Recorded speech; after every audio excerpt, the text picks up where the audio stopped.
வணக்கம். Rupee driver சேனலை support பண்ணுற அனைத்து நல்ல உள்ளங்களுக்கும் நன்றி. வீடியோ பிடிச்சிருந்ததுன்னா லைக் பண்ணுங்கள். தெரியாதவங்களுக்காக தயவு செஞ்சு ஷேர் பண்ணுங்கள். பிஇஎம்எல் லிமிடெட் கம்பெனி ஸ்டாக் எக்ஸ்சேஞ்சுக்கு ஒரு லெட்டர் சப்மிட் பண்ணியிருக்காங்க. கவர்மெண்ட் அதிகமாக ஷேர்ஸ் வச்சுருக்கிற கம்பெனி பிஇஎம்எல் லிமிடெட். இந்த கம்பெனியில் பொறிஞ்சு வெல்லியத் ரீசெண்டாக ஒரு இன்வெஸ்ட்மெண்ட்டும் செஞ்சுருந்தார். இந்த கம்பெனியுடைய ஷேர் ப்ரைஸ் கடந்த 2 மாதத்தில் 57% அதிகரிச்சிருக்கிறது குறிப்பிடத்தக்கது. சரி, ஸ்டாக் எக்ஸ்சேஞ்சுக்கு என்ன லெட்டர் சப்மிட் பண்ணியிருக்காங்க, 2 ஜனவரி இந்த லெட்டர் சப்மிட் பண்ணியிருக்காங்க. அதில் என்ன சொல்லியிருக்காங்கன்றதை விரைவாக பார்க்கலாம். கவர்மெண்ட் 54.03% ஷேர்ஸ் வச்சுருக்காங்க இந்த கம்பெனியில்.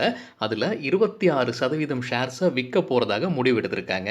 இதுக்கு எஸ்பிஐ கேபிட்டல் மார்க்கெட்ஸ் லிமிட்டடை டிரான்சாக்ஷன் அட்வைசராக நியமிச்சிருக்காங்க. ஸோ இப்போ இது ஒரு டெண்டர் வழியாக, ஒரு ஓப்பன் காம்படிட்டிவ் பிட்டிங் வழியாக யாரெல்லாம் இன்ட்ரெஸ்ட் இருக்காங்களோ அவங்கெல்லாம் அப்ளை செஞ்சு அதிலிருந்து தேர்ந்தெடுத்த ஒருத்தருக்கு இந்த 26% ஷேர்ஸு கைமாற்றம் செய்யப்படும். ஸோ இதுதான் கவர்மெண்ட் சொல்லியிருக்காங்க. ஸோ இது கம்பெனிக்கு ஒரு பாசிட்டிவ் நியூஸாக இருக்கிறதுக்கான வாய்ப்புகள் இருக்குது. நாம் முன்னே பார்த்துருந்தோம், ஏர் இண்டியா, பிபிசிஎல் மற்றும் ஷிப்பிங் கார்ப்பரேஷன் ஆஃப் இந்தியா இதையும் டைவர்ஸ் பண்ணுறதாக கவர்மெண்ட் முடிவெடுத்திருந்தாங்க. அந்த பட்டியலில் இப்போ பிஇஎம்எல் லிமிட்டடும் இடம் பிடிச்சிருக்கு. பாமர் லாரி கம்பெனியில் இருக்கிற ஷேர்ஸும் கவர்மெண்ட் விற்கிறதுக்கான வாய்ப்பு இருக்குன்ற ஒரு நியூஸும் நம்ம முன்னே பார்த்துருந்தோம். ஃபியூச்சர் குரூப்பின் இன்னொரு நிறுவனமான ஃபியூச்சர் லைஃப் ஸ்டைல் ஃபேஷன்ஸ் லிமிட்டடோட சிஎஃப்ஓ ரிசைன் பண்ணியிருக்கிறார். Chief financial officer mister Saurav Budholia resign பண்ணியிருக்கிறதாக கம்பெனி ஸ்டாக் எக்ஸ்சேஞ்சுக்கு 2 ஜனவரி சப்மிட் பண்ணியிருக்காங்க லெட்டர். ஸோ என்ன காரணம் அப்படின்ற டீட்டெயில்ஸ் எதுவும் கொடுக்கலிங்க. யூஸ்வலாக பர்சனல் ரீசன்ஸ் அந்த மாதிரி ஏதாவது தகவல் கொடுப்பாங்க. ஆனால் இந்த தடவை அந்த மாதிரி எந்த தகவலும் இல்லை. இந்த மாதிரி சிஎஃப்ஓ ரிசைன் பண்ணிட்டாரு அப்படின்ற தகவல் மட்டும் அவங்க ஸ்டாக் எக்ஸ்சேஞ்சுக்கு சப்மிட் பண்ணியிருக்காங்க. இந்தியன் டோனர்ஸ் அண்ட் டெவலப்பர்ஸ் லிமிட்டடோட பைபேக்கு ஷேர் ஹோல்டர்ஸ் அப்ரூவல் கொடுத்துருக்காங்க. அந்த பைபேக் டீட்டெயில்ஸை விரைவாக பார்த்துடலாம். பைபேக் எவ்வளோ ஷேர்ஸை பைபேக் பண்ணுறாங்கன்னா 23,11,610 ஷேர்ஸை பைபேக் பண்ண போகிறாங்க. இது ஒட்டுமொத்த அவங்க ஷேர்ஸோட 17.56%. ஒரு ஷேருக்கு 160 ரூபாய் கொடுக்கறதாக கம்பெனி நிர்ணயிச்சிருக்காங்க. மொத்தம் எவ்வளவு செலவாக போகுதுன்னு பார்த்தீங்கன்னா கிட்டத்தட்ட 37 கோடி ரூபாய்கள்ன்றதையும் அறிவிச்சிருக்காங்க. இது டெண்டர் ஆஃபர் ரூட் வழியாக பைபேக் பண்ண போகிறாங்க. பைபேக் என்ன, டெண்டர் ஆஃபர் ரூட்னா என்ன, ஓப்பன் ஆஃபர் ரூட்னா என்னன்றது டீட்டெயில்டாக நம்ம வேறொரு வீடியோவில் பார்த்துருக்கோங்க.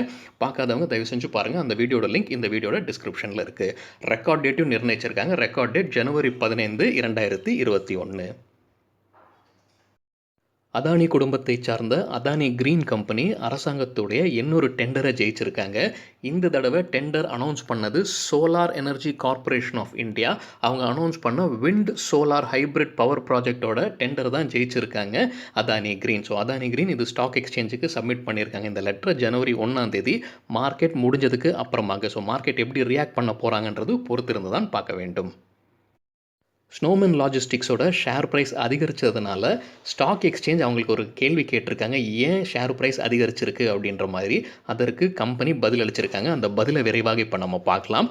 அதற்கு முன்னாடி நம்ம இப்போ பார்த்துக்கிட்டு இருக்கிறது ஸ்னோமேன் லாஜிஸ்டிக்ஸோட 1 டே சார்ட். ஸோ கடைசி 5 ட்ரேடிங் செஷன் பார்த்திங்கன்னா நல்லாவே மேலே போயிருக்கு. ஸோ 5ல் 6 ட்ரேடிங் செஷனில் 40% ஷேர் ப்ரைஸ் அதிகரிச்சிருக்கு. கீழே இருக்கிறது வால்யூம் பார்த்திங்கன்னா வால்யூமும் அதிகரிச்சிருக்கு. ஸோ இதுதான் காரணமாக இருக்கக்கூடும். ஸ்டாக் எக்ஸ்சேஞ்ச் கேட்டிருக்காங்க கம்பெனிக்கிட்ட, ஏன் உங்கள் ஷேர் ப்ரைஸ் அதிகரிச்சிருக்குன்ட்டு. சரி, அதற்கு கம்பெனி என்ன பதில் சொல்லியிருக்காங்கன்னு விரைவாக பார்க்கலாம். சரிங்க, எல்லா கம்பெனிகளும் என்ன பெரும்பாலும் பதில் சொல்லுவாங்களோ அதே பதில் தான் ஸ்னோமேன் லாஜிஸ்டிக்ஸும் கொடுத்துருக்காங்க. மார்க்கெட் கண்டிஷன்ஸ் அண்ட் மார்க்கெட் ட்ரிவன்னால தான் ஷேர் ப்ரைஸ் அதிகரிச்சிருக்கு. நாங்கள் எதுவுமே டிஸ்க்ளோஸ் பண்ணாமல் இல்லை அப்படின்ற தகவலை ஸ்னோமேன் லாஜிஸ்டிக்ஸ் சொல்லியிருக்காங்க. ஆனால் வால்யூம் குறித்து ஒரு கூடுதலான தகவல் சொல்லியிருக்காங்க. ஒரு இன்ட்ரெஸ்டிங்கான தகவல். அவங்களுடைய ஷேர்ஸை அதானி லாஜிஸ்டிக்ஸ் நிறைய வச்சுருக்காங்க போலும். அதானி லாஜிஸ்டிக்ஸ் அந்த ஷேர்ஸ் எல்லாமே விற்று கொண்டே வராங்க. நம்ம பல்க் டீல்ஸ்லையும் நிறைய இதில் பார்க்குறோம். அதானி லாஜிஸ்டிக்ஸ் ஸ்னோமேன் லாஜிஸ்டிக்ஸோட ஷேர்ஸை விற்றுக்கிட்டே வராங்க. ஸோ அதனால கூட வால்யூம் அதிகமாக இருக்கிறதுக்கான வாய்ப்புகள் இருக்குது அப்படின்னு கம்பெனி தகவல் சொல்லியிருக்காங்க ஸ்டாக் எக்ஸ்சேஞ்சுக்கு.